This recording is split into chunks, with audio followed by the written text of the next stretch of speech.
Bismillahirrahmanirrahim. Assalamualaikum warahmatullahi wabarakatuh. Perkenalkan, kami dari kelompok 2, Manajemen Labor, yang beranggotakan Zakiatul Fitri Rasadi, Febriana, Zuliano Syabani, dan saya sendiri Adli Fadlan. Kami akan mempresentasikan yaitu menilai bahaya dan resiko di laboratorium.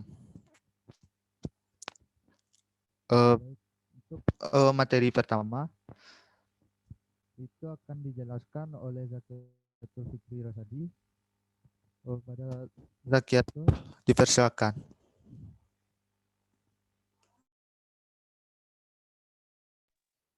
Baiklah, terima kasih kepada moderator. Next slide, Ana.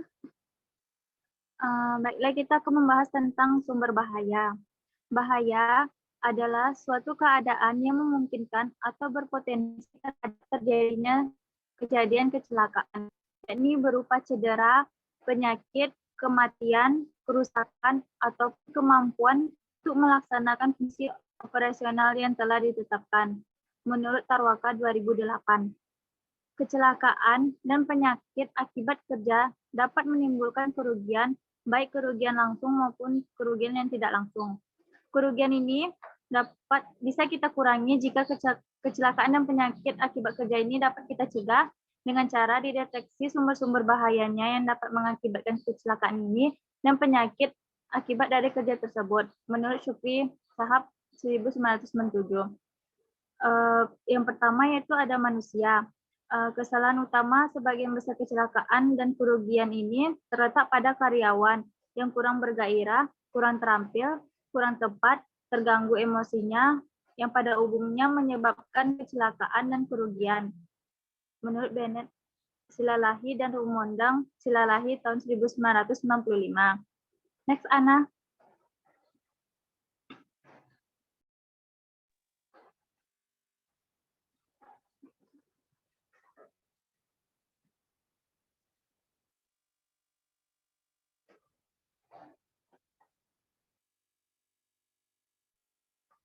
Yang kedua yaitu ada peralatan. Peralatan yang digunakan dalam suatu proses dapat menimbulkan bahaya jika kita tidak digunakan sesuai dengan fungsi dan tidak adanya pelatihan terhadap penggunaan alat tersebut dan juga tidak dilengkapi dengan pelindung dan pengamanan serta tidak adanya perawatan dan pemeriksaan secara berkala. Perawatan atau pemeriksaan dilakukan agar bagian dari mesin atau alat yang berbahaya ini dapat dideteksi sendiri sedini mungkin. Pendapat Syukri Shahab 1997. Next, Ana. Yang ketiga ya ini ada bahan. Menurut Syukri Shahab tahun 1997, bahaya dari bahan meliputi berbagai resiko sesuai dengan sifat bahan. Antara lain, yang pertama yakni mudah terbakar, yang kedua itu mudah meledak, ketiga menimbulkan alergi, keempat menyebabkan kanker, yang kelima bersifat racun, 6 radioaktif, yang ketujuh mengakibatkan kelainan pada janin, dan yang terakhir yakni menimbulkan kerusakan pada kulit dan jaringan tubuh.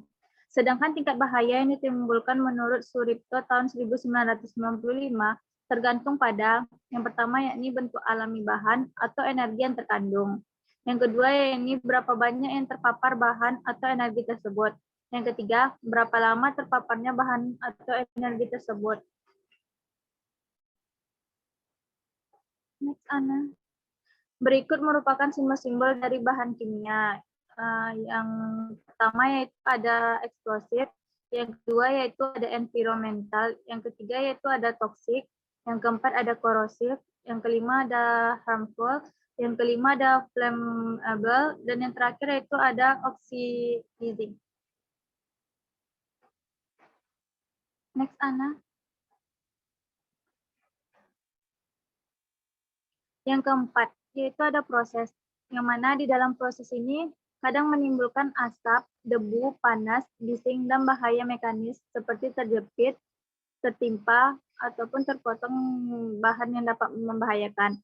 Hal ini dapat mengakibatkan kecelakaan atau penyakit akibat kerja.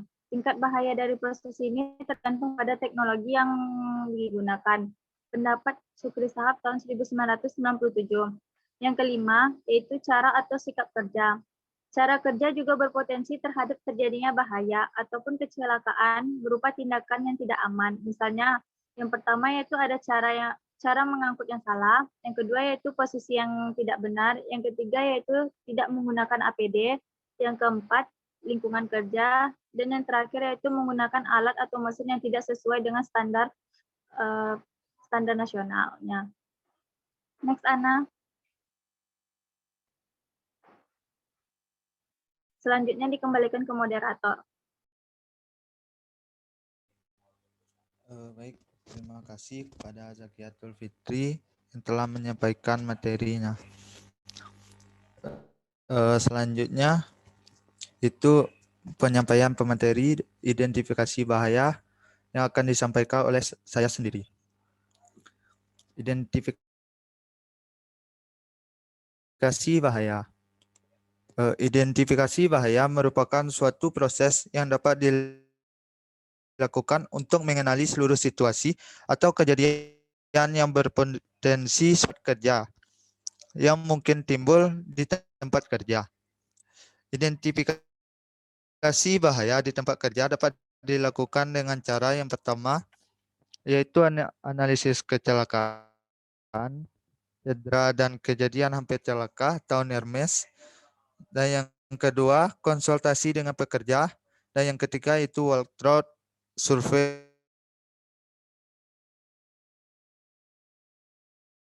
dengan bantuan checklist. Menurut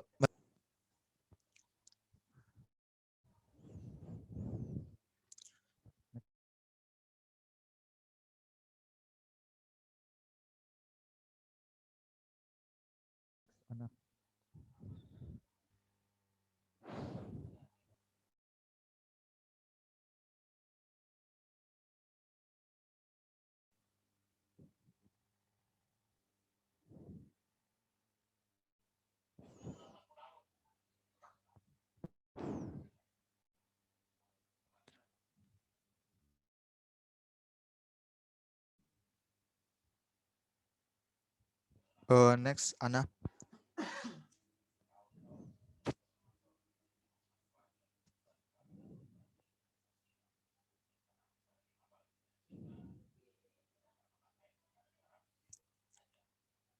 Baik, selanjutnya kecelakaan kerja yang akan dijelaskan oleh Saudara Febriana.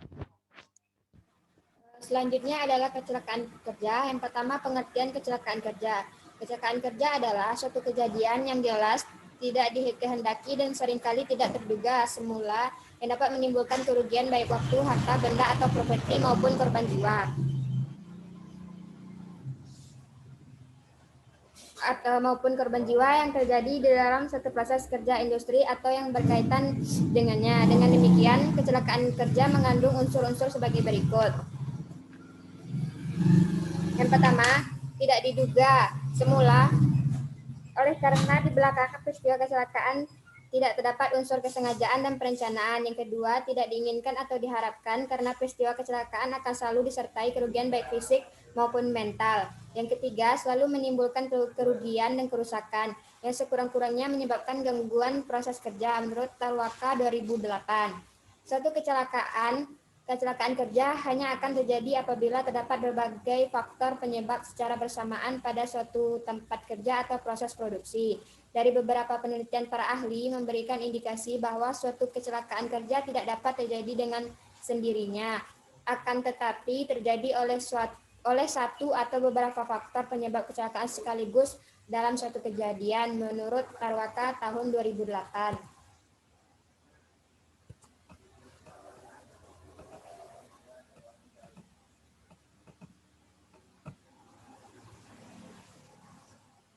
Selanjutnya adalah klasifikasi kecelakaan. Jenis-jenis kecelakaan akibat kerja menurut International Labour Organization atau ILO tahun 1952 menurut Tarwaka 2008 adalah sebagai berikut.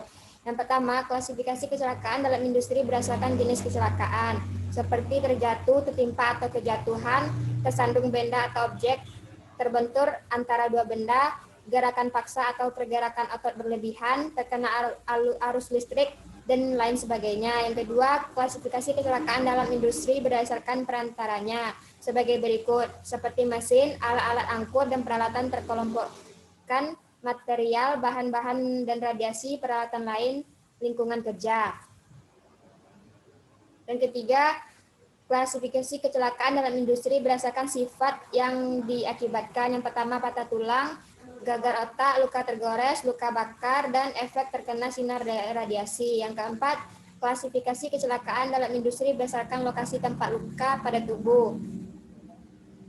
Sistem klasifikasi Majebung ini menganggap bahwa kecelakaan jarang disebabkan hanya satu faktor saja, tetapi bisa hasil dari beberapa faktor secara simultan.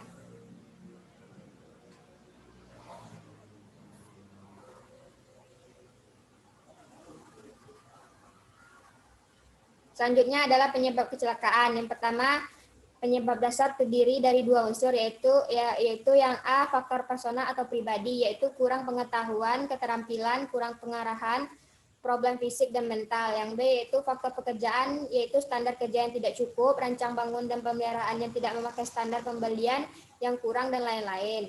Yang kedua, penyebab langsung terjadi dari dua unsur, yaitu yang pertama, unsafe act atau tindakan tidak aman, adalah pelanggaran terhadap tata cara kerja tidak aman yang berpeluang akan terjadinya kecelakaan. Misalnya, yang pertama mengoperasikan peralatan tanpa wewenang, yang kedua mengoperasikan mesin atau peralatan dengan kecepatan tidak layak, yang ketiga berada dalam pengaruh obat-obatan terlarang dan alkohol, yang keempat gagal mengikuti prosedur kerja, yang kelima melepas alat pengaman.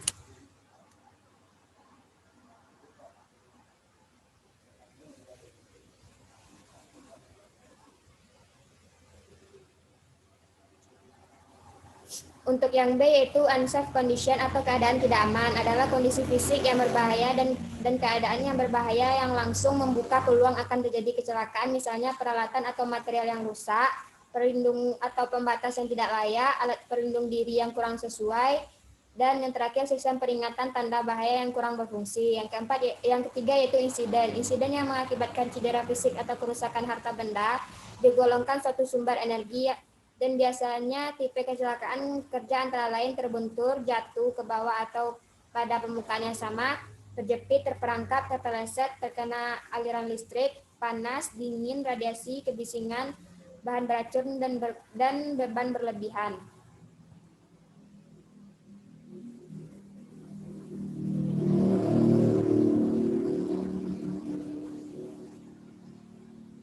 Selanjutnya adalah prinsip pencegahan kecelakaan. Yang pertama adalah kurangnya kontrol tidak memadai, tidak sesuai dengan standar program, pemenuhan pada standar. Yang kedua, penyebab dasar faktor pribadi atau faktor pekerjaan. Yang ketiga, penyebab langsung tindakan dan kondisi tak aman. Yang keempat, kejadian kontak dengan energi atau bahan. Yang kelima, kerugian dari manusia, harta benda, dan proses. Gambar ini berdasarkan Friedrich tahun 1970. Selanjutnya saya kembalikan kepada moderator.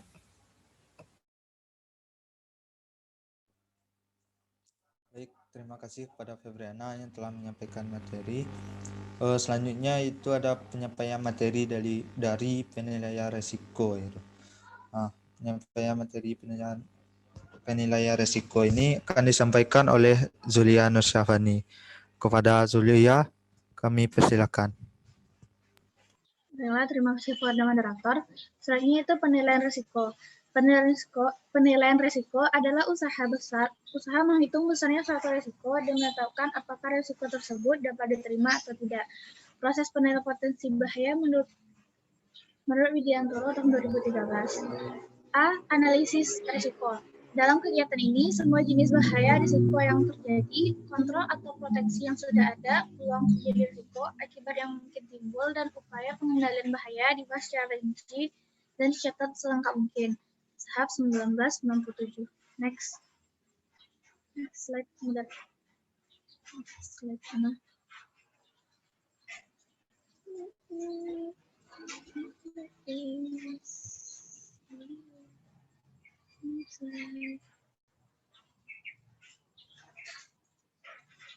Slide.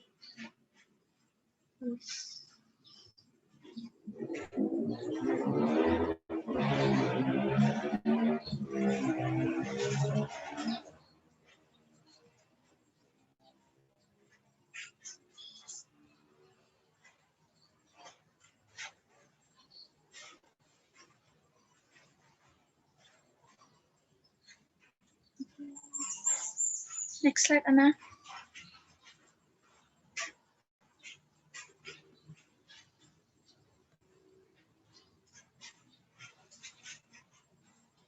Penilaian risiko. Penilaian risiko dapat dilakukan dengan teknik tax risk analysis. Menurut Ramli 2009, penentuan risiko dapat dilakukan dengan cara yang pertama menentukan jenis pekerjaan yang akan dianalisis.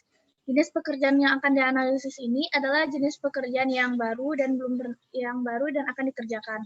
Kemudian yang kedua, identifikasi material, aktivitas, dan proses kerja yang dilakukan. Selanjutnya, yaitu menganalisis seluruh potensi bahaya dari setiap aktivitas dan konsekuensinya. Kemudian, menentukan tingkat risiko setiap aktivitas, lalu tentukan langkah pengamanan yang diperlukan. Lalu menentukan sisa risiko atau residual risk setelah dilakukannya langkah pengamanan. Jika setelah langkah pengamanan dilakukan, risiko dapat diterima, maka pekerjaan akan dilanjutkan. Tetapi jika melebihi batas yang telah ditentukan, maka pekerjaan ini tidak dapat dilanjutkan atau dapat dilakukan penanganan lainnya atau yang lebih lanjutnya pekerjaan tidak dapat dilakukan karena terlalu berisiko. Sekian, saya kembalikan kepada moderator.